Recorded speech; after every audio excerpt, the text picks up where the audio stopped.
Seigneur soit béni. Dans le nom de Jésus, je te confie ce moment. Et je prie, Seigneur Saint-Esprit, que tu nous parles encore comme tu l'as fait depuis quelque temps. Tu nous parles afin de recevoir la volonté de Dieu pour nous.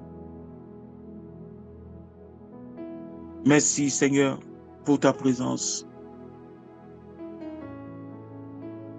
Alléluia. Au nom de Jésus-Christ. Amen. Merci, Jésus, pour le salut éternel. Merci, Jésus, pour le salut éternel. Merci de disposer nos cœurs, Seigneur, au nom de Jésus-Christ. Amen.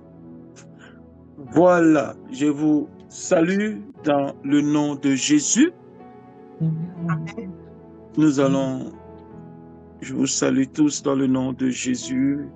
Et nous allons continuer sur notre lancée.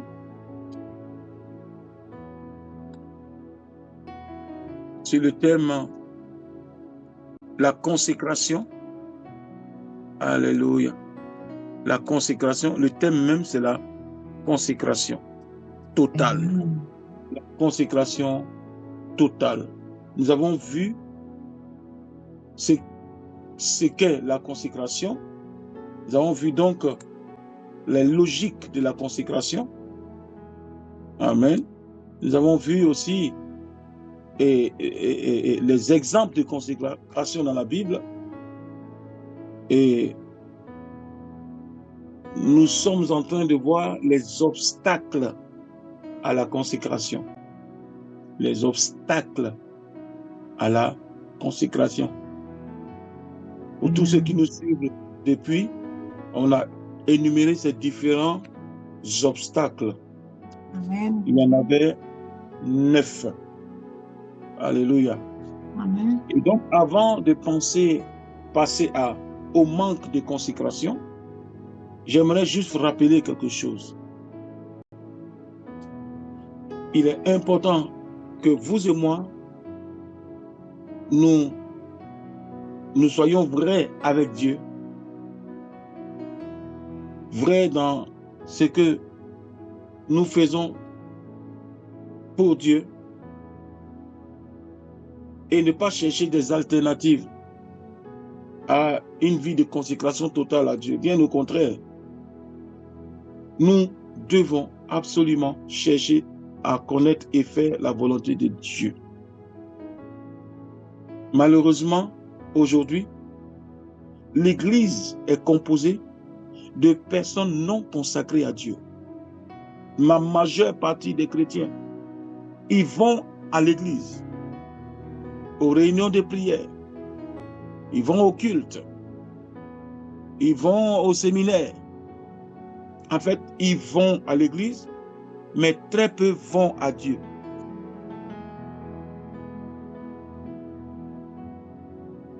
Ils vont à l'Église, mais très peu vont à Dieu. En ce moment, certains sont occupés à des futilités. Certains sont occupés à errer dans le centre commercial. Certains essaient de tuer le temps, à papoter aussi, à regarder la télévision, les séries télé, jusqu'à ce que ces personnes qui se disent chrétiennes, n'est-ce pas, chrétiens, connaissent mieux les personnages des films. Ils connaissent, à un moment donné, ils connaissent mieux les personnages du film que les membres de leur propre famille. Il y a des enfants aujourd'hui qui connaissent les acteurs de cinéma, de films, de séries, mais ils ne connaissent pas les oncles, les tantes, les neveux et les nièces. Beaucoup connaissent les noms des acteurs de cinéma, des sportifs, des artistes, etc., etc. Et ils ne connaissent pas le nom de leurs frères et sœurs avec qui ils vont dans la même église. ou pire encore, avec qui il prie ou intercède. C'est un manque de consécration totale. Il faut que cela change. Amen. Il faut que cela change. Amen. Aujourd'hui, je vais vous parler sur le manque de consécration. Cher Saint-Esprit, merci de prendre la direction. Merci de conduire ce moment. Tu es le véritable enseignant, le professeur par excellence. Tu connais la parole de Dieu, c'est toi qui l'as écrite. Moi, je ne suis qu'un instrument. Je me donne entièrement et totalement à toi, de sorte que tu puisses utiliser ma voix, mon vocable et ce que je suis, mes faiblesses aussi, pour que tu puisses mieux m'utiliser au nom de Jésus-Christ. Amen. Vous savez, Amen. chrétiens, le Nouveau Testament présente au moins 3 exemples clairs de personnes dont la consécration laissait beaucoup à désirer. Le premier exemple se trouve dans le livre des Actes des Apôtres, au chapitre 5, les versets 1 jusqu'au verset 11. Le premier exemple, c'est Ananias et Saphira. Oui, ça concerne bien ce couple. Ananias et Saphira. Nous allons lire donc l'histoire d'Ananias et de Saphira, son épouse. Voici ce que la Bible dit.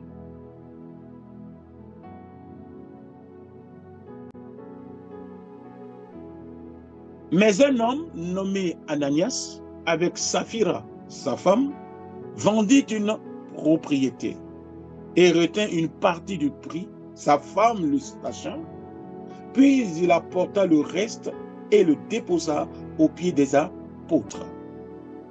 Pierre lui dit: Ananias, pourquoi Satan a-t-il rempli ton cœur au point que tu mentes au Saint-Esprit et que tu aies retenu une partie du prix du champ? S'il n'eût pas été vendu, ne te restait-il pas? Et après qu'il a été vendu, le prix n'était-il pas à ta disposition? Comment as-tu pu mettre en ton cœur un pareil dessein? Ce n'est pas à des hommes que tu as menti, mais à Dieu. Verset 5. Ananias, entendant ces paroles, tomba et expira. Une grande crainte saisit tous les auditeurs. Les jeunes gens s'étant levés, l'enveloppèrent, l'emportèrent et l'ensevelirent. Environ 3 heures plus tard, sa femme entra, sans savoir ce qui était arrivé. Pierre lui adressa la parole. Dis-moi, est-ce à un tel prix que vous avez vendu le champ? Oui, répondit-elle, c'est à ce prix-là. Alors Pierre lui dit: comment vous êtes-vous accordé pour tenter l'esprit du Seigneur? Voici, ceux qui ont enseveli ton mari sont à la porte et ils t'emporteront.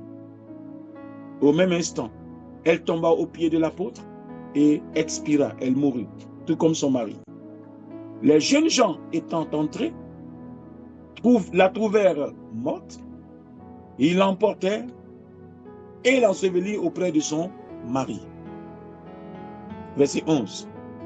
Une grande crainte s'empara de toute l'assemblée et de tous ceux qui apprirent ces choses. Amen. Gloire soit rendue au Seigneur. Voyez, c'est le premier exemple. Ce couple, Ananias et Saphira, a prétendu avoir tout donné au Seigneur,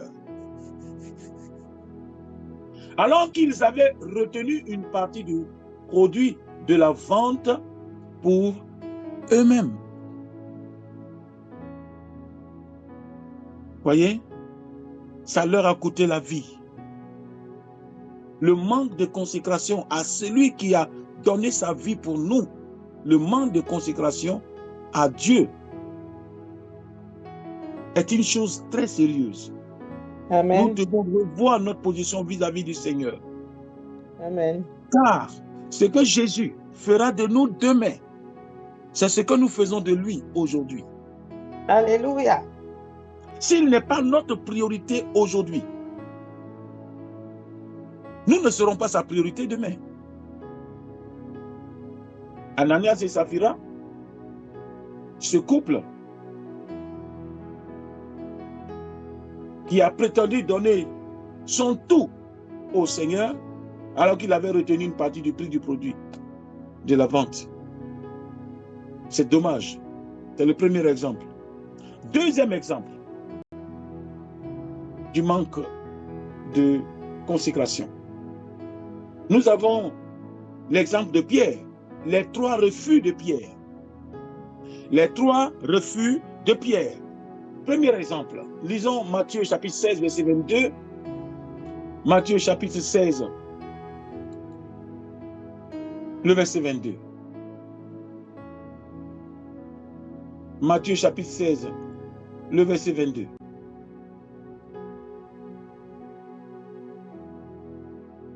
Matthieu chapitre 16, le verset 22.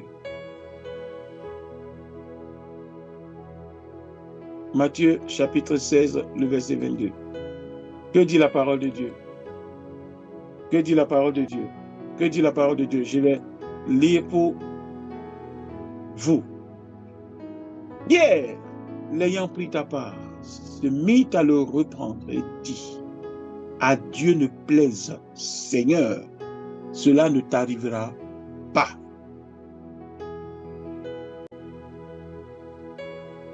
Pour que vous compreniez de quoi il s'agit, c'est Jésus, au verset 21, qui est jusqu'au verset 20. Voilà, au verset 21, Jésus parle. Il parle, il révèle tout simplement la volonté de son Père, la raison pour laquelle il est venu sur la terre, la raison pour laquelle Dieu l'a envoyé.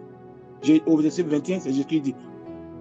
Dès lors, verset 21, Jésus commença à faire connaître à ses disciples qu'il fallait qu'il allât à Jérusalem, qu'il souffrit beaucoup de la part des anciens, des principaux sacrificateurs et des scribes, qu'il fut mis à mort et qu'il ressuscita le 3e jour. Verset 22. Pierre, l'ayant pris à part, se mit à le reprendre et dit: à Dieu ne plaise, Seigneur, cela ne t'arrivera pas. Deuxième refus de Pierre, c'est dans le livre de Jean, chapitre 13, verset 6 à 8. L'évangile de Jean, chapitre 13, verset 6 à 8. Je lis la parole de Dieu. Il vint donc à Simon Pierre, et Pierre lui dit: toi, Seigneur, tu me laves les pieds? Jésus lui répondit: ce que je fais, tu ne le comprends pas maintenant, mais tu le comprendras bientôt. Pierre lui dit: non, jamais tu ne me laveras les pieds. Jésus lui répondit: si je ne te lave, tu n'auras point de part avec moi. Si je ne te lave, tu n'auras point de part avec moi. Amen. Amen. Amen. Amen. Amen. Amen.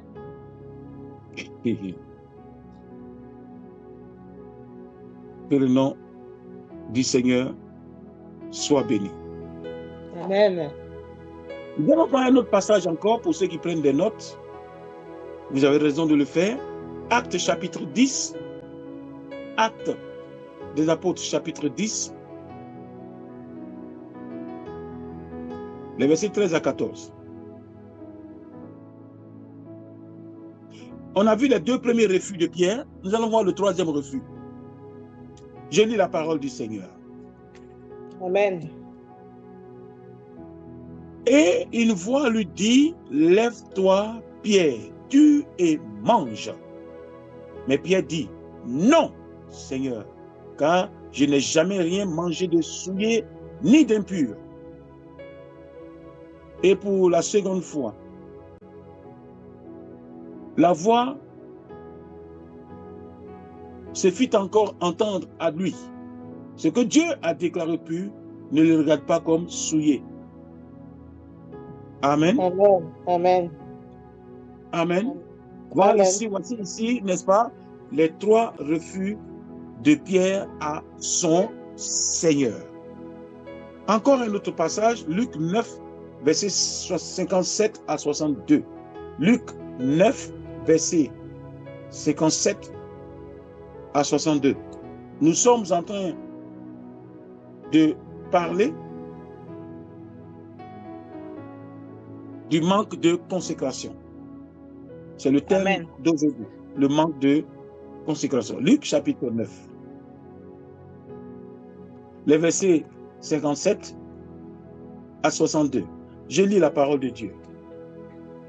Pendant qu'ils étaient en chemin, un homme lui dit, « Seigneur, je te suivrai partout où tu iras. » Jésus lui répondit, « Les renards ont des tanières et les oiseaux du ciel ont des nids, mais le Fils de l'homme n'a pas un lieu où il puisse reposer sa tête. » Il dit à un autre, « Suis-moi. » Et cet autre répondit, « Seigneur, permets-moi d'aller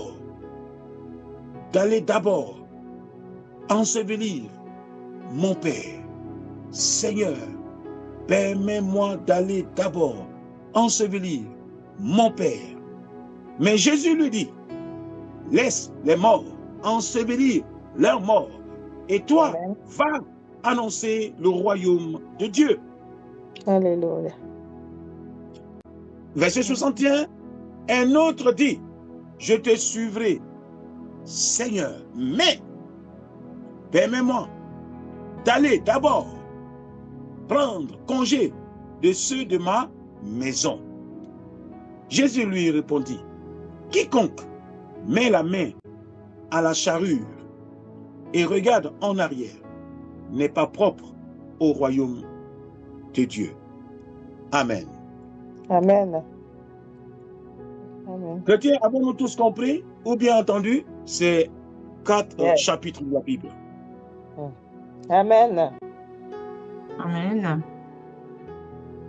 Nous avons le premier exemple du manque de consécration de personnes qui ont été sauvées par Jésus, ont donné leur vie à Jésus, mais qui ne comprenaient pas le sens de la seigneurie. Amen. Quand on dit Seigneur, ça veut dire ce que le Seigneur dit, on doit le faire, même si c'est pas ce que nous voulons faire. Amen. Ananias et Saphira ont perdu la vie parce que tout simplement, ils ont manqué de consécration à Dieu. Yes. Amen. Ils ont pensé qu'ils pouvaient seulement se consacrer à Dieu sans leur bien. Ensuite, nous avons le deuxième exemple des 3 refus de Pierre. Dans les 3 passages, Matthieu 16, 22, Luc 13, 6 à 8 et Actes chapitre 10, verset 13 à 14. À chaque fois, n'est-ce pas, Pierre a dit non, non, non, non, non. Amen. Et le 3e exemple de refus, c'est ceux qui disaient moi d'abord. Selon Luc 9, verset 57 à 62. Dans ce passage de Luc chapitre 7, Luc chapitre 9, verset 57 à 62, voici ce que ces hommes prétendaient vouloir, voici ce que ces hommes qui prétendaient vouloir suivre Jésus avaient dit. Moi d'abord. Moi d'abord.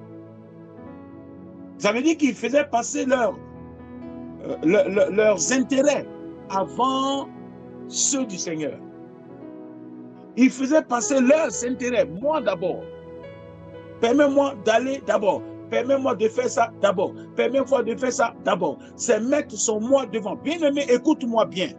Le moi a plus de 200 exigences qu'il impose. Chaque jour que tu te lèves de ton lit, le moi a 200 exigences qui s'opposent à la volonté parfaite de Dieu pour ta vie. Moi d'abord. Le moi est ton pire ennemi. C'est notre pire ennemi. Amen. Amen. Ton pire ennemi, je le dis et je le répète, ce n'est pas le diable, ni ses démons. Non, non, non, non. Ton pire ennemi, ce n'est pas le monde. Ton pire ennemi, ce n'est pas ton frère, ce n'est pas ta soeur. Ton pire ennemi, mon pire ennemi, c'est moi-même, c'est toi-même. Amen. Amen. Arrête de chercher des boucs émissaires, des raisons. Nous cherchons toujours des raisons pour ne pas nous consacrer à Dieu. Vérité. Parce Amen. que moi que nous chérissons aime avoir les rênes de notre vie. Malheur à quiconque, je dis bien malheur à quiconque, moi y compris, donne les rênes de sa vie au vieil homme, au moi.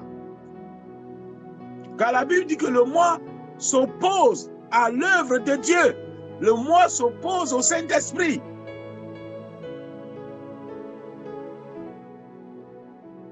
Dans le manque de consécration, c'est le moi qui dit non au Seigneur. Amen. Je prie que chacun de nous puisse vraiment bien réfléchir. Amen. Mais après avoir vu ces trois exemples, il y a une question qui nous vient. Papa, prophète, homme de Dieu, tu nous dis que nous devons nous consacrer, et c'est bien, c'est vrai, c'est biblique. Mais il y a une question qui me taraude, qui me vient en tête, et je suis sûr que la question te vient aussi. Comment parvenir à l'abandon total, à la consécration totale? Comment parvenir à l'abandon total? Bien-aimé, comment parvenir à la consécration totale? C'est dans le combat. C'est un combat. Amen. Amen. C'est un combat, bien-aimé, c'est un combat spirituel. Oh, il doit y avoir un moment où, toi et moi, pour la première fois de notre vie, nous offrons notre vie sur l'autel de la consécration. Amen. Amen, amen, amen. Le moment est venu où toi et moi, si nous voulons être agréables à Dieu, le moment est venu où nous devons offrir nos vies sur l'autel de la consécration. Nous bâtissons toutes sortes d'autels, mais l'autel de consécration, il est où? Amen. Il y a des priorités. Amen. Une fois que tu es consacré à Dieu, tu as offert ta vie sur l'autel de consécration, les autres choses là qui viennent, Dieu ne t'aidera pas à venir. Amen. Amen. Alléluia. Mais aujourd'hui, nous, pasteurs, hommes de Dieu, dirigeants d'église, nous sommes confrontés à une génération chrétienne qui veut prendre les choses en main. Cette génération veut s'enseigner elle-même. Cette génération veut comprendre elle-même la parole de Dieu à sa propre façon. Cette génération veut faire les choses à sa manière, à sa façon. Quand tu crées des réunions de prière, cette génération crée sa propre réunion de prière. Quand tu fais les moments d'enseignement, cette génération crée elle-même son propre moment d'enseignement. Quand tu mets des moments de jeûne, la même génération dit non, non, j'ai déjà jeûné, non, non, non, mon jeûne a fait, ou bien ils font leur jeûne dans le temps de jeûne collectif. Bien aimé, tout cela constitue une offense, un affront à Dieu. Amen, amen. On ne peut pas dire comme Pierre, Seigneur, et dire non. Ça, c'est une anomalie.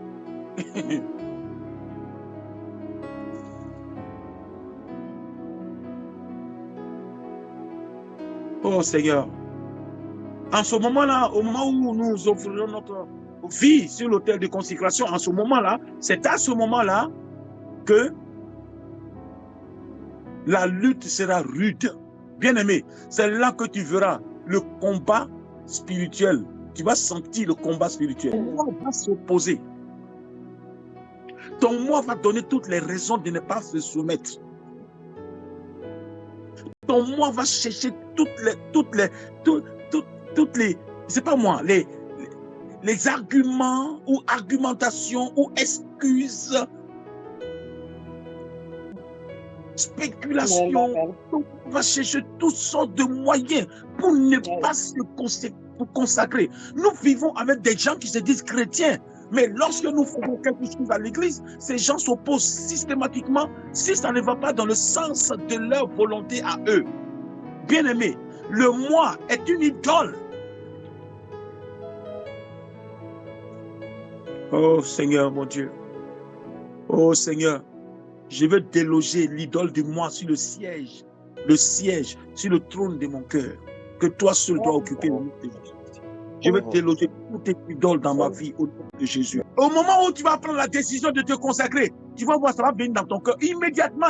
J'ai dit, même pendant que je suis de parler, il y a comme quelque chose dans ton cœur, ton esprit veut, ton cœur veut, mais il y a une autre puissance en toi qui a été chercher maintenant des arguments, qui cherche des arguments, qui cherche des excuses. Même si ton cœur le désire, il y a une lutte qui vient. Ça ne sera pas facile, hein? Tu crois que ça va être facile? Tu crois que tu vas tenir? Tu ne pourras pas tenir, hein? Parce que ça, c'est difficile, hein? Lui, il est pasteur, c'est pourquoi il dit ça, hein? Mais toi, tu n'es pas pasteur, tu n'as pas la même consécration. Lui, il est prophète, lui, il est proche de Dieu. Qui t'a dit ça? La lutte peut être rude. Écoute ceci.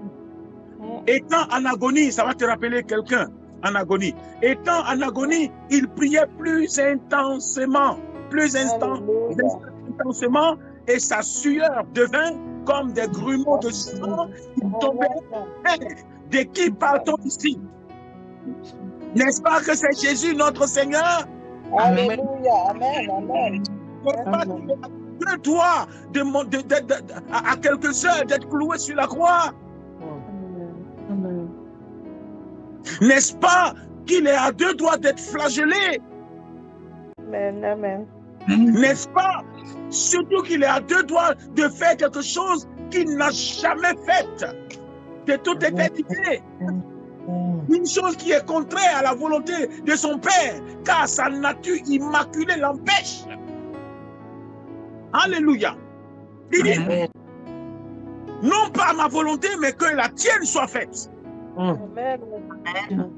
Et Dieu sait, et lui-même il sait, les anges qui l'assistaient, qui étaient dans le jardin de Gethsémane, les anges étaient là, ils savent. Satan aussi connaît, ces démons le savent. La nature sait que le créateur de la nature est venu sur la terre, prenant forme humaine, pour être le dernier Adam et le premier homme à partir d'une nouvelle race. Amen. Amen. Et le prix à payer est colossal. Sa volonté s'est abdiquée. Sa volonté a abdiqué devant la volonté du Père. Amen. Amen. Amen. Oh, gloire à Dieu. Nous ne pouvons pas dire que Dieu est notre Dieu, il est notre roi, Jésus est notre Seigneur, et nous brandissons nos droits. Permets-moi d'aller d'abord. Permets-moi de faire d'abord. Permets-moi, moi d'abord. Permets-moi, moi. Comment on fait? Dans les petites choses, par exemple, pour la dîme. Avant de donner la dîme du Seigneur, on paye d'abord le loyer. Alors que c'est la part du Seigneur qu'on doit enlever avant. Amen. Amen. Amen. Bref, je sais que ce n'est pas les choses populaires, mais on va le dire quand même. Amen. Donnez-lui tout de vous. Donnez-lui tout de vous. Moi, c'est ce que j'ai fait et je continue de faire. J'ai donné, bien aimé, le Seigneur me connaît. Je suis entier dans ce que je dis. Moi, ce que je prêche, c'est ce que je vis. Et ce que je vis. Amen. Écoutez-moi bien. Moi, je n'ai pas d'autres exemples. C'est mon exemple que je prends. J'ai des amis. Vous savez, celui qui a fait la cérémonie d'ouverture de la CAN, compétition de football, en Côte d'Ivoire. La cérémonie d'ouverture, vous avez vu la cérémonie d'ouverture. Ce fut une réussite. Celui qui a fait cette cérémonie d'ouverture, c'est un chorégraphe comme moi. Savez-vous combien d'enveloppes d'argent on lui a donné, l'État lui a donné pour pouvoir faire ça? Beaucoup d'argent. Yes. Et ce n'est pas la première fois que je l'évangélise. C'est son travail, il le fait, je le respecte. Moi, quand Dieu m'a appelé, il me dit, mon fils, je t'ai appelé à mon service. Viens et suis-moi. Et j'ai dû abandonner le travail de chorégraphe. Vous comprenez? Le sacrifice est énorme. Amen. Amen. Mais je n'ai jamais regretté. Amen. Je n'ai jamais regretté. Je n'ai jamais regretté. Amen. Je n'ai Amen. jamais regretté. Alléluia. Pourquoi tu ne l'as pas fait avant? Pourquoi tu ne l'as pas fait avant? Alléluia. C'est un privilège que de me servir. Tu sais, je pourrais dire un seul ange de gagner le monde entier. Un seul ange. Vous vous souvenez d'Élie? Élie vient de détruire tous les sorciers, les 850 sorciers de Jézabel. Jézabel, fâchée, lui envoie un courrier. Ce que tu as fait à mes sorciers là, je vais te faire la même chose, je vais te détruire. Il est effrayé. Le grand Élie est effrayé et puis il va demander à Dieu, Seigneur, je préfère mourir, il faut me prendre. Vous savez ce que Dieu a fait? Dieu a dit, bon, ok, prépare-toi, on vient te chercher. Ce qui m'a étonné, c'est que Dieu n'a pas dit, mais j'ai encore besoin de toi. Yes. Bien aimé, quelqu'un aussi fameux, s'il était dans le monde et qui dit, mais plus faire, on allait le supplier, non? Dieu n'a pas supplié. Wow, c'est fort. Même si toi, Dieu t'appelle à le servir, c'est un privilège. Alléluia. Amen. Amen. Si Dieu t'a dit de te consacrer à lui, bien aimé, tu es plus qu'un président, tu es plus que les rois. Amen. Amen. Amen. Oh Seigneur, merci. Il dit, il cherche un homme, il cherche un homme, une femme. Le grand Dieu, plus de 8 milliards d'êtres humains sur la terre, Dieu dit, il cherche un homme. C'est-à-dire qu'ils sont milliards, mais il n'y a personne qui se consacre à lui. Il regarde dans chaque famille, chaque génération, chaque tranche d'âge, il n'en trouve pas. Donnez-lui tout de vous, pas de demi-mesure. Maintenant, c'est maintenant que tu dois servir le Seigneur. C'est pas quand tu vas avoir 90 ans, où tu marches sur 3 cannes, ou bien même on te donne des ambulateurs, c'est là que tu vas vouloir servir le Seigneur. Si Dieu a fait grâce, tu as été sauvé à 90 ans, les derniers moments de ta vie, jusqu'à ce qu'il revienne, doivent être les meilleurs moments de ta vie. Amen. Pourquoi nous servons le Seigneur avec tristesse? Nous servons le Seigneur avec hésitation. Nous servons, c'est comme si Dieu est en train de supplier notre présence. Je pense à ces choses, ça me fait mal. Je me dis, Seigneur, moi y compris, comment on peut te traiter comme ça? Oh, c'est... Le monde que nous servons, le monde nous a rejetés. Nous avons travaillé pour le monde qui nous a donné un peu de sel qu'on appelle salaire. Et quand le monde n'a plus besoin de toi et de moi, il nous met au garage qu'on appelle la retraite. Sais-tu comment les personnes âgées vivent leur dernier moment? C'est le moment le plus triste de leur vie. Yes, yes, yes. Le monde n'a plus besoin de nous. On les met dans un endroit où on ne les voit pas. On ne veut pas les voir. Yes, yes. Oh. Pas de demi-mesure, pas de pièces cassées, pas de réserve. Amen, amen. Amen, amen. Quand vous voyez que quelqu'un est béni, il est peut-être démuni matériellement, hein? Il n'a pas peut-être son porte-monnaie, sa banque, son compte à banque n'est pas, il n'a pas un travail pompeux, etc., etc., hein? Il n'a pas de diplôme, etc. Gloire à Dieu pour tous ceux qui ont toutes ces choses. Gloire soit rendue au Seigneur pour leur vie. Mais si vous voyez quelqu'un, mais qui n'a pas les mêmes choses que vous, apparemment, laissez-moi vous dire, c'est seulement une apparence. Mais sur le plan spirituel, cet homme est une bénédiction pour la génération. Bien aimé, c'est merveilleux de voir, c'est beau, c'est plaisant de voir des jeunes gens pleins de vie et de talent et de potentiel déposer leur vie aux pieds de leur Sauveur afin qu'il les utilise. Amen, amen, vérité. C'est quelque chose de magnifique. Amen. Si ton enfant de 12 ans, 13 ans, 14 ans, même 8 ans, s'intéresse à la Bible, ne dis pas qu'il est fou. Ne dis pas qu'il est dérangé. Bénis Dieu parce que déjà son esprit a été capté par l'esprit de Dieu. Amen, amen. Yes. Amen. Si ton enfant dit, maman, j'ai fait un rêve, maman, je vois, ne la vois pas chez les charlatans pour qu'on ferme ses yeux comme les ignorants le font en Afrique ou ailleurs. Vraiment. Alléluia.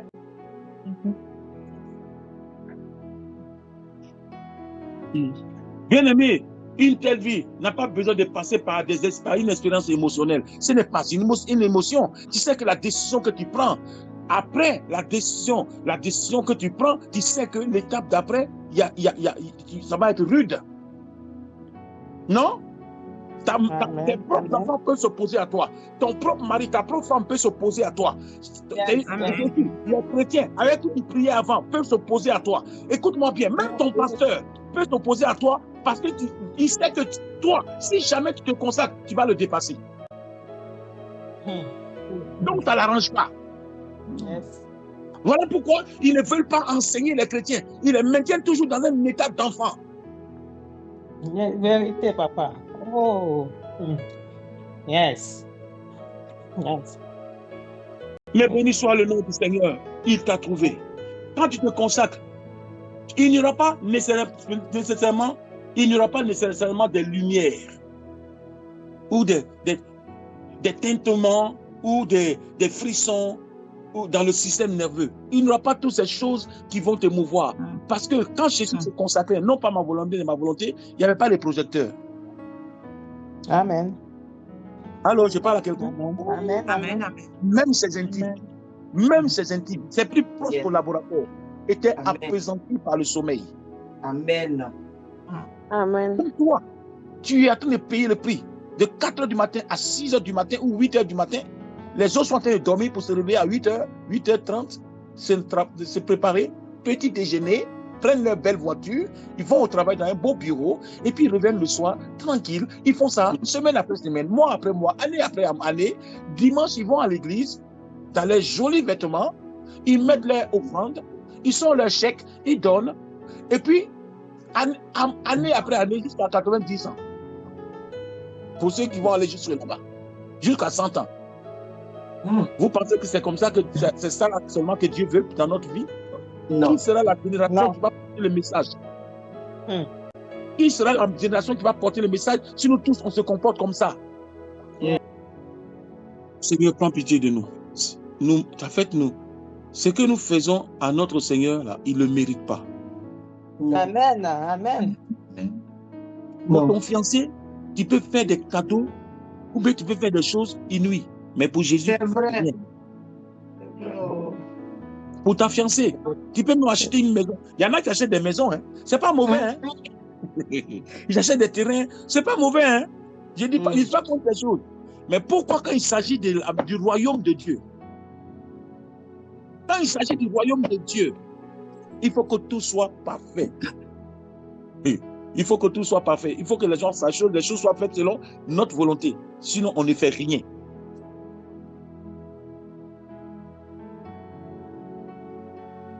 Je déclare aujourd'hui la délivrance totale de tout esprit mondain, de toute idole du moi, toute ta vie au nom de Jésus. Abandonnons tout comportement enfantin. Bien aimé, il y a les démons, mais aussi il y a le comportement de la chair. La chair, ce n'est pas les démons. La chair, c'est dans ta propre chair. Quand tu as ta chair, à partir de maintenant, si tu dois souffrir, il faut souffrir. Mais c'est Jésus qui prend les rênes de. Puisse le Seigneur glorifier son Saint-Nom. Nous allons prier pour mettre fin à notre session de prière. Soyez bénis, demeurez bénis. Merci pour votre participation. Merci pour votre présence. Merci pour votre soutien. Nous vous serons éternellement pour tout ce que vous faites pour soutenir International Ministries. Voilà, que vraiment le Seigneur vous bénisse, le Dieu devant qui je me tiens tous les jours.